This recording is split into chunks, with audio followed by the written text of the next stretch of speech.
नमस्कार, स्वागत है एक बार पुनः भगवान भोलेनाथ के चरणों में मैं वंदन करता हूं। आप सभी के मैं अपने यूट्यूब चैनल पे अभिनंदन करता हूं। किस्सा कहानी आज मैं आपको एक सुनाने जा रहा हूं, जो भगवान भोलेनाथ और एक शिकारी के ऊपर आधारित है।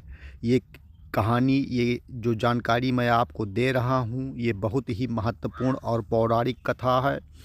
एक पौराणिक कहानी के अनुसार कहीं किसी एक पहाड़ी की तलहटी में फैले जंगल की छोर पर एक शिकारी रहता था। उसका नाम सुंदर सेनक था।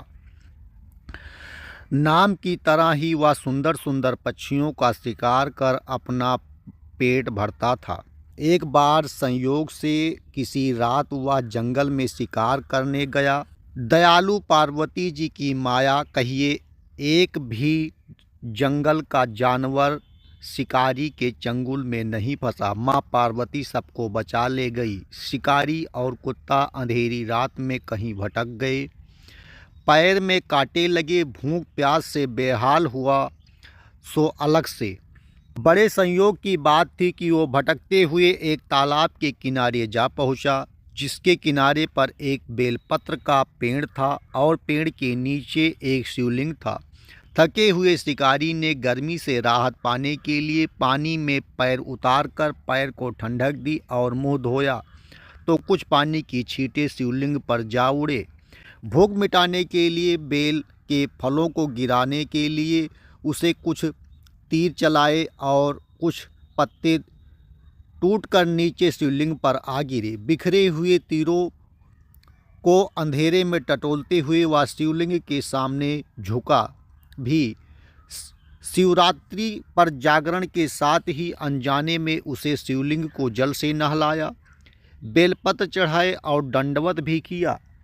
भोले शंकर थे, इस पर प्रसन्न हो गए।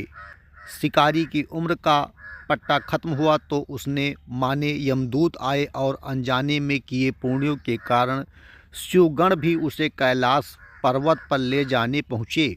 दोनों में युद्ध हुआ। आखिरकार शिवगण उसे अपने साथ ले जाकर ही माने।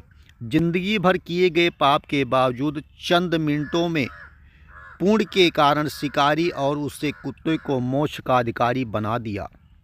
ये कहानी आपको प्रेरणा देती है भगवान भोलेनाथ की करुणा, दया और ममता का। अगर आप भी भगवान भोलेनाथ की कृपा दृष्टि चाहते हैं तो आप भगवान भोलेनाथ का पूजन कीजिए और अपने जीवन की समस्त मनोरथ को पूर्ण कीजिए। जो लोग कमेंट बॉक्स में जय शिव शंकर, जय माँ पार्वती लिखेंगे, उनका मैं भोलेनाथ से अरदास करूंगा कि उनके जीवन में जितनी विपदाएं हैं उनका जो है कष्टों का निवारण भगवान भोलेनाथ करें। जय शिव शंकर, जय महाकाल।